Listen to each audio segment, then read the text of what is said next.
अभी हजरत मौलाना अताउर रहमान साहब दामद बरकातुहुम, हजरत मौलाना अकरम साहब दो अहम बयान आपको समाप्त करनी है और मुज़म्मिल हयात साहब को भी इंशाअल्लाह आपकी खिदमत में पेश करेंगे।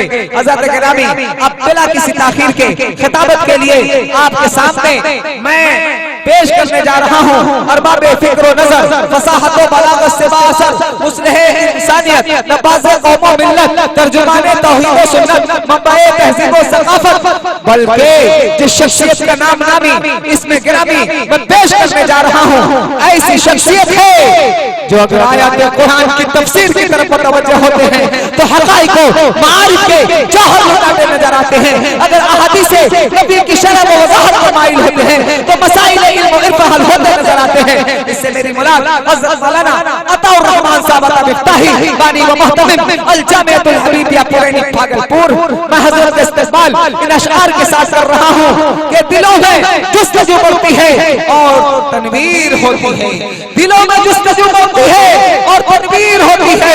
सभी मुर्दा दिलों में जिंदगी तहरीर होती है और दलाइल जब ये देते हैं तो अगले तक के रहती है, दलाइल जब ये देते हैं तो अगले तक के रहती है। हज़रत मौलाना अताउर रहमान साहब की कुछ इस तरह तकरीर होती है। अल्हम्दुलिल्लाह नहमदुहु व नस्तईनुहु व नस्तगफिरुहु व नु'मिनु बिही व नतवक्कलु अलैहि व नऊज़ु बिल्लाहि मिन शुरूरि अंफुसिना व मिन सय्यिआति अअमालिना। मन यहदिहिल्लाहु फला मुदिल्ल लहु व मन युद्लिल्हु फला हादिय लहु। वनश्हदु अन ला इलाहा इल्लल्लाहु वहदहु ला शरीका लहु वनश्हदु अन्न सय्यिदना व नबियना व मौलाना मुहम्मदन अब्दुहु व रसूलुहु सल्लल्लाहु तआला अलैहि व अला आलिहि व सहबिहि व बारक व सल्लम।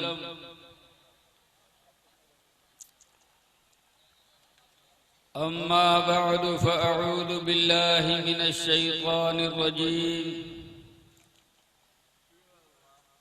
बिस्मिल्लाहिर रहमानिर रहीम। इन्न हाज़ल क़ुरआन यहदी लिल्लती हिय अक़वम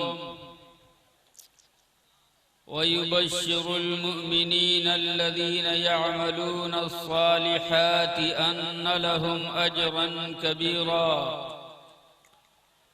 व अन्नल लज़ीना ला युमिनूना बिल आखिरति अअतदना लहुम अज़ाबन अलीमा। आमन्तु बिल्लाहि सदक़ल्लाहुल अज़ीम।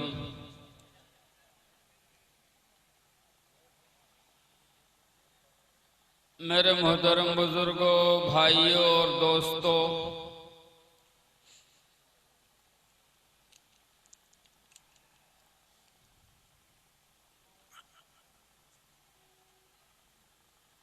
अल्लाह रब्बुल इज़्ज़त ने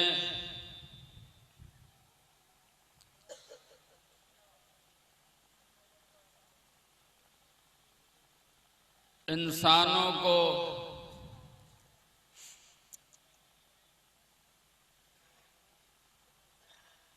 जब जिम्मेदार बनाया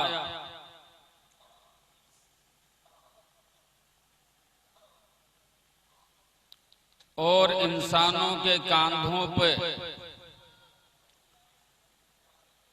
जिम्मेदारी डाली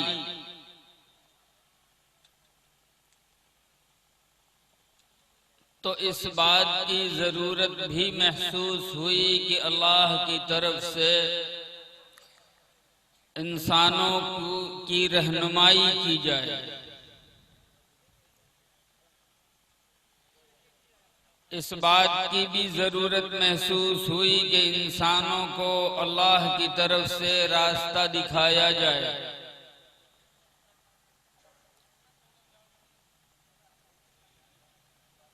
क्योंकि न सिर्फ अक्ल हिदायत के लिए काफी है और न सिर्फ इल्म हिदायत के लिए काफी है।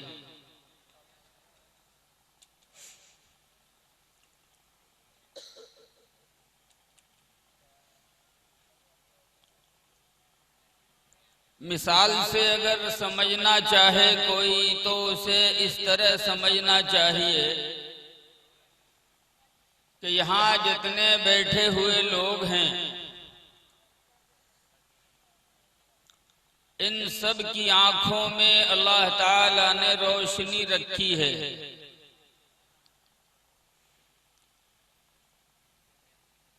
लेकिन ये जो ट्यूबलाइट जल रही है, अगर जनरेटर से इसका ताल्लुक काट दिया जाए और ये ट्यूबलाइट बुझ जाए तो किसी लिखी हुई चीज का पढ़ना तो बहुत दूर है, इंसान अपना हाथ यहां पर रह के नहीं देख पाए। और ये रोशनी चली जाए तो करीब में जो बैठा हुआ है उसका चेहरा भी नहीं देख पाए।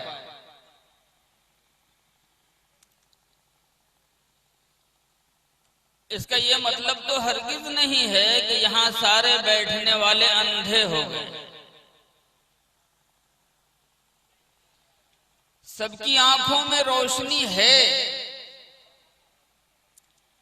लेकिन ये अंदर की रोशनी उस वक्त काम करेगी जब उसको बाहर की रोशनी मिलेगी। और जब तक बाहर की रोशनी नहीं मिलती उस वक्त तक अंदर की रोशनी काम नहीं करेगी। अगर ये बात समझ में आती है तो हर एक को समझना चाहिए कि इंसान को जो अल्लाह ने अक्ल दी है वो उसके अपने अंदर की रोशनी है, लेकिन जब इसको अल्लाह की तरफ से बाहर की हिदायत की रोशनी न मिले उस वक्त तक इंसान सही रास्ते पे नहीं जा सकता।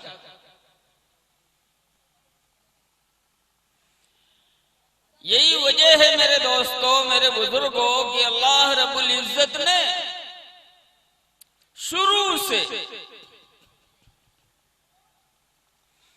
आसमानी किताबों के, आसमानी पैगामात के उतारने का सिलसिला जारी किया।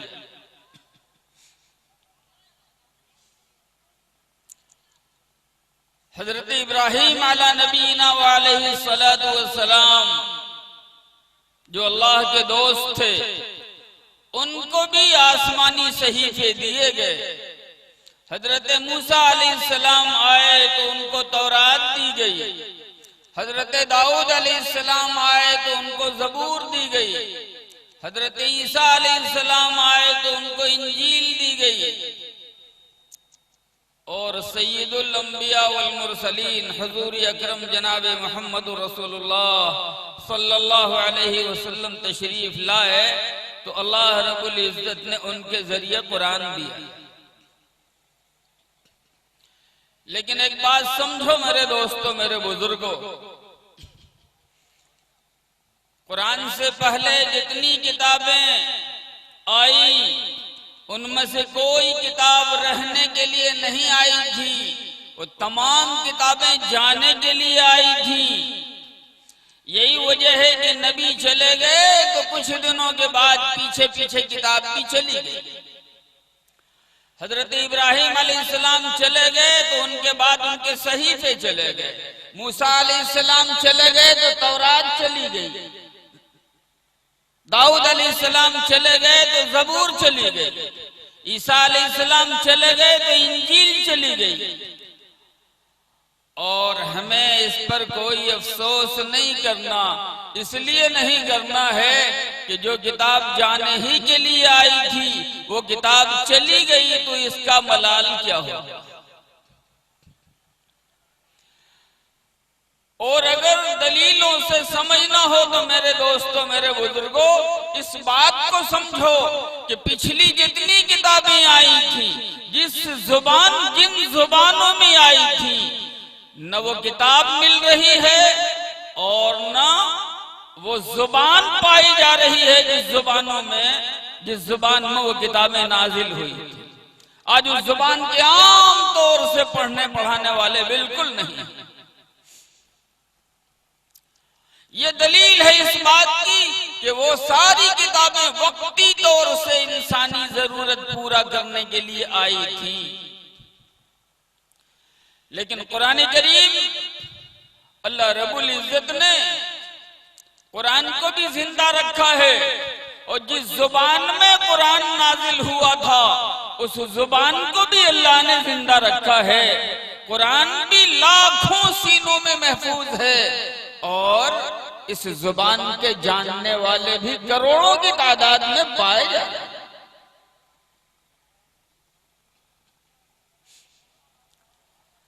यहां से एक बात और समझ में आई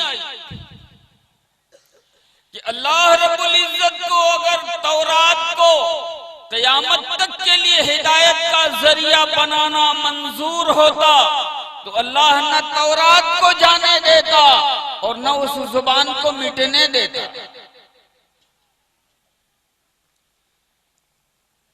अल्लाह को अगर बाइबिल और इंजील को क़यामत तक के लिए हिदायत का जरिया बनाना होता तो अल्लाह रब्बुल इज्जत न इंजील को फिना होने देता और न जिस जुबान में इंजील उतरी थी उस जुबान को दुनिया से मिटने देता।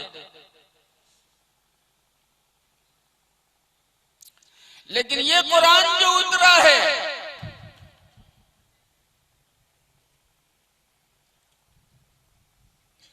कुरान का एक एक हर्फ जैसे नाजिल हुआ था वैसे ही आज पाया जा रहा है, हर जगह पाया जा रहा है, 10 साल के बच्चों के सीनों में पाया जा रहा है।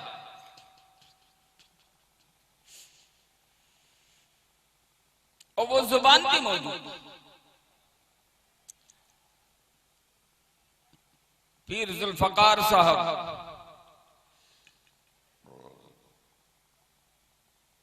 ने अपनी किताब में एक जगह लिखा है कि मेरा सफर हुआ यूरोप का। मैं वहां पहुंचा तो लोगों ने एक डिबेट रखा था, तमाम मजहब के लोग, और मकसद चाहे उनका जितना भी जहरीला क्यों न रहा हो लेकिन नारा बहुत खूबसूरत दिया था।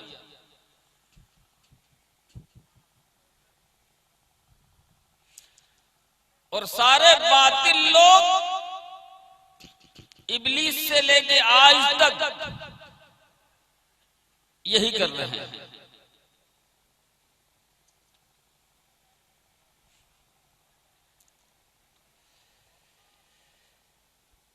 इंतहाई दुश्मनी अंदर छुपी होती है, इंतहाई बदखाही अंदर पोशीदा होती है, लेकिन इजहार करते हैं इन्नी लक मिनन नासिहीन, मैं तुम्हारा खैर खा हूं, मैं तुम्हारा भला चाहने वाला हूं। उन्होंने कहा कि जितने मजहब के मानने वाले हैं वो खुदा का पैगाम अपने मजहब के हवाले से पेश करें कि उनकी किताबों में खुदाई पैगाम क्या है। फरमाया कि मुझको भी किसी ने दावत दे दी कि इस्लाम की तरफ से तुम भी नुमाइंदगी कर लो। फरमाया कि मैंने मंजूर कर लिया, लेकिन एक शर्त लगा दी,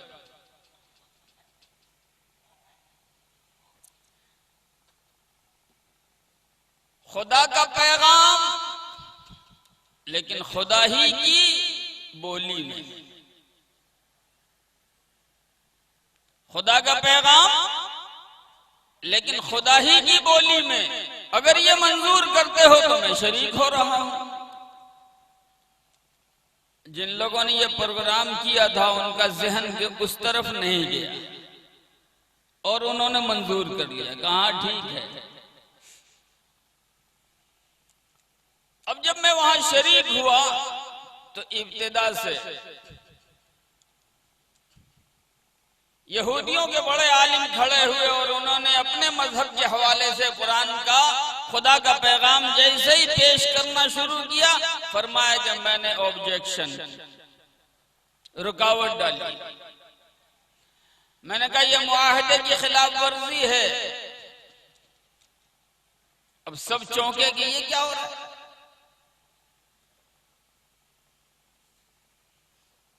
फरमाया कि मैंने कहा कि बात तो ये हुई थी कि खुदा का पैगाम खुदा की बोली में, खुदा ने इंसानों की हिदायत के लिए जो लफ्ज इस्तेमाल किया है, जो वर्ड इस्तेमाल किया है,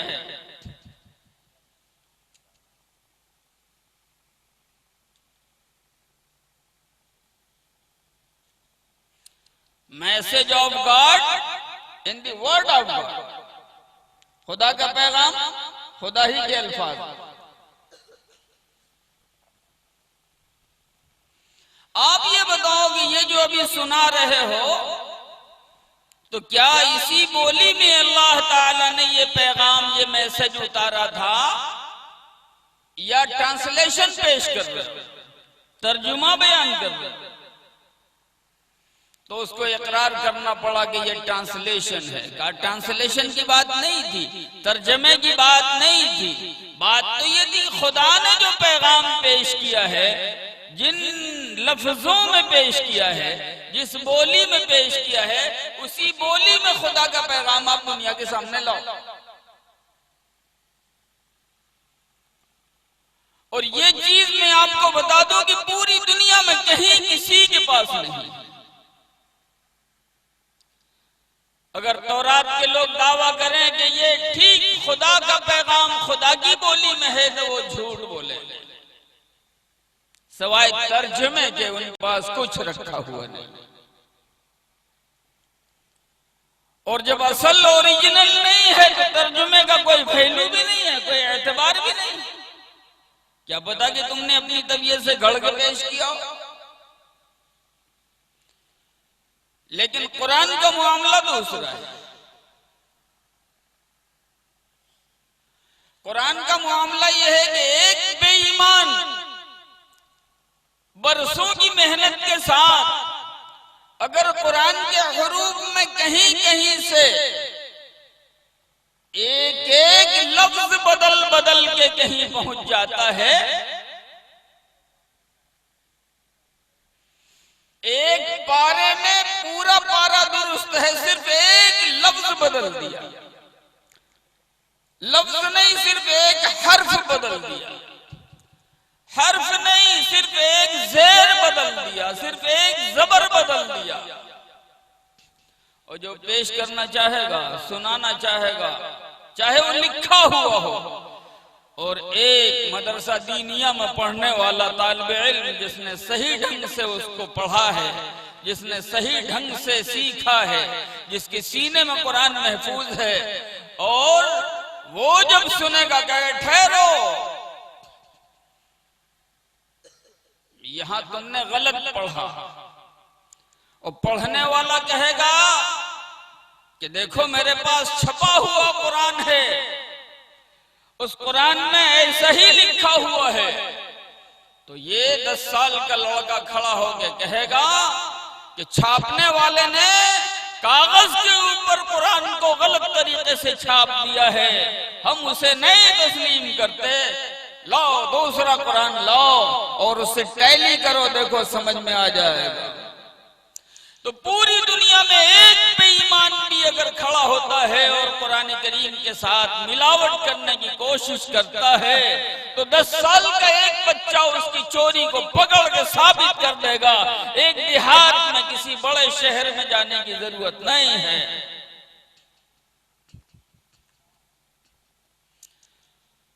और मेरे दोस्तों, ये चंदे पे चलने वाले इन मदरसों को आप मामूली समझ रहे हो।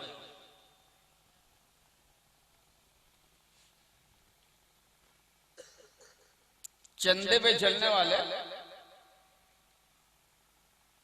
इन मदरसों को आप मामूली समझ रहे हो।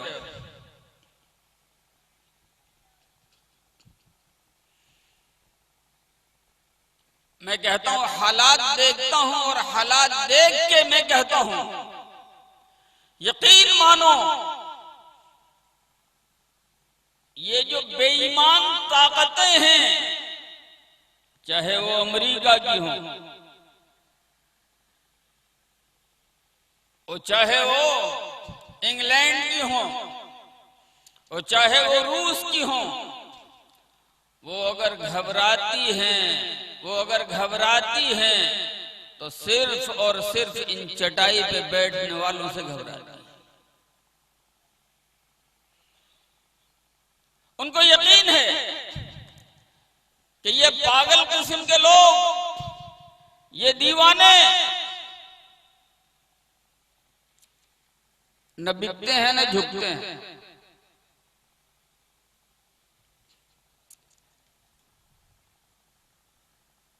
और जब तक ये झुकने बिकने के लिए तैयार नहीं होंगे, इनका मिशन कभी बंद नहीं होगा। ये ऐसे खिसके हुए लोग हैं कि दुनिया आमदनी के लालच में दूसरी तरफ भाग रही है, और ये लोग जान रहे हैं कि हम हाफिज बन जाएंगे तो चंद हजार से ज्यादा महीना मुझे नहीं मिलेगा। मार्केट जाके किस्मत आजमाई करें तो हम भी 30-40 हजार रुपए माहवार कमा सकते हैं, आजादाना तौर से कमा सकते हैं। इसके बावजूद नहीं जा रहे हैं। हम यही कुरान की खिदमत करेंगे। जो अल्लाह वहां से रोजी देता है वही खुदा हमें यहां रोजी देगा। तो मुझे अर्ज करने दो मेरे दोस्तों, मेरे बुजुर्गों, कि इन्होंने कोई मजबूरी का सौदा नहीं किया है, कि कोई रास्ता नहीं था किधर जाते चलो हाफिज बन जाते हैं, नहीं, बल्कि चुना है ये रास्ता अपनी पसंद से। और जब पूरी दुनिया कुरान को छोड़ रही थी, इन थोड़े से दीवानों ने कुरान का दामन थामा था और तय किया था कि हम कुरान की हिफाजत के लिए अपनी जिंदगी लगा देंगे। तो उस परवरदिगार से आप क्या उम्मीद रखते हो जो मेहनत करने वालों को उनका सिला जरूर अता फरमाता है। आप क्या उम्मीद रखते हो कि क़यामत में जब नवाजा जाएगा तो अल्लाह रब्बुल इज्जत की तरफ से इन्हें महरूम छोड़ा जाएगा?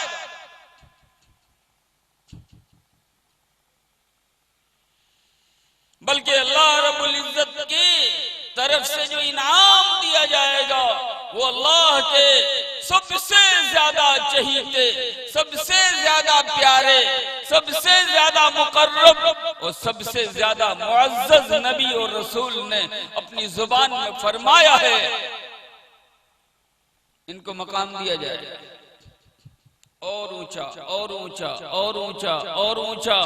और दुनिया वाले देखेंगे, अरे ये फटीचर कल जमीन पे चल रहा था, हमारे पास चंदा मांगने के लिए आता था, और आज हम यहीं बैठ के मुंह ताक रहे हैं, ये ऊपर जा रहा है, इसको मर्तबा मिल रहा है, इसको बुलंदी दी जा रही है। और अगर कोई सवाल करे कि आखिर कौन सा कमाल है, क्यों इनको ऊंचा मर्तबा दिया जा रहा है, तो उसको मुंह तोड़ जवाब दिया जाएगा कि तुमने अपनी खोपड़ी से काम लिया, तुमने समझा कि दौलत जितनी ज्यादा होगी उतनी ज्यादा हमारी इज्जत बढ़ेगी, और इसने ठुकरा दिया था उस दुनिया में कि हमें दुनिया की दौलत नहीं चाहिए, हम तो अल्लाह के कलाम के साथ जीने मरने का सौदा करने वाले हैं। तो जब वहां दुनिया में उन्होंने सारी सहूलतों को, सारी आसाइशों को और तमाम चीजों को ठुकरा कर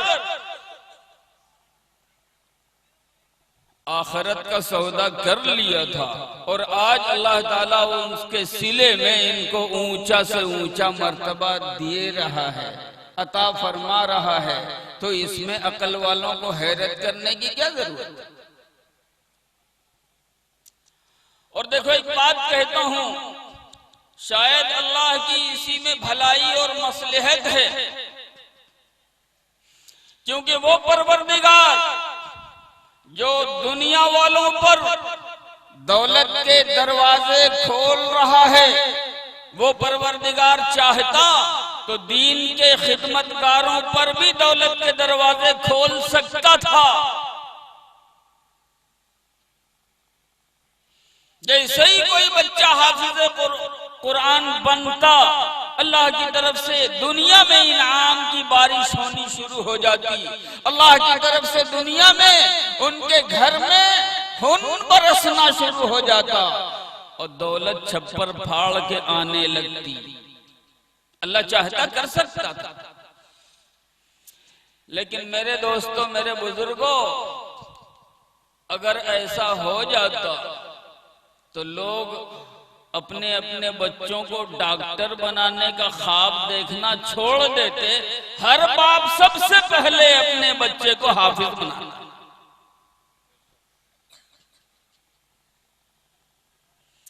भूल जाते लोग डॉक्टरी की डिग्री, भूल जाते लोग इंजीनियरिंग का सर्टिफिकेट, सबसे पहले हाफिज कुरान बनाते। लेकिन यहाँ बेईमानी शामिल हो जाती। पता ही नहीं चलता कि कौन अल्लाह के लिए कर रहा है और कौन दुनिया की दौलत के लिए कर रहा है। इसलिए अल्लाह रब्बुल इज्जत ने कुरान के खादिमों के साथ बज़ाहिर तंगी का मामला किया है। हाफिज बनो, दुनिया नहीं मिलेगी, फिर या तो मदरसे के मुदरिस बनोगे, मस्जिद के इमाम बनोगे या और कुछ बनोगे।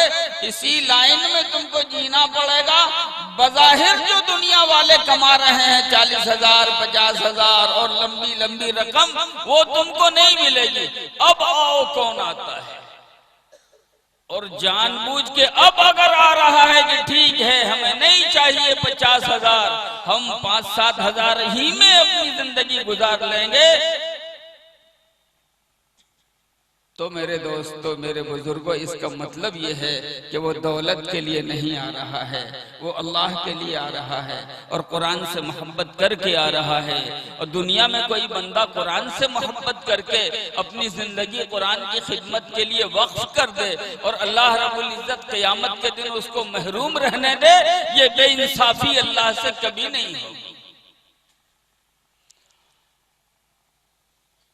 और इनका मर्तबा और वैल्यू बढ़ाने के लिए और दुनिया वालों को दिखाने के लिए अल्लाह रब्बुल इज्जत स्पेशल इनाम ये देगा कि सिर्फ इनको नहीं बल्कि इनके माँ बाप को ऐसा ताज देगा, ऐसा ताज देगा जो दुनिया के सूरज से ज्यादा चमकदार होगा। फिर इनका मकाम और मर्तबा दिखाने के लिए अल्लाह रब्बुल इज्जत ऐसा करेगा कि इनको 10 आदमियों के लिए इख्तियार दिया जाएगा। अपने खानदान वालों, अपने रिश्तेदारों, अपने दोस्तों में से ऐसे 10 आदमियों को चुन लो जिनका जहन्नम में जाना तय हो। उसको कह दिया गया कि ये जहन्नमी है। इतने गलत काम करने वाले थे,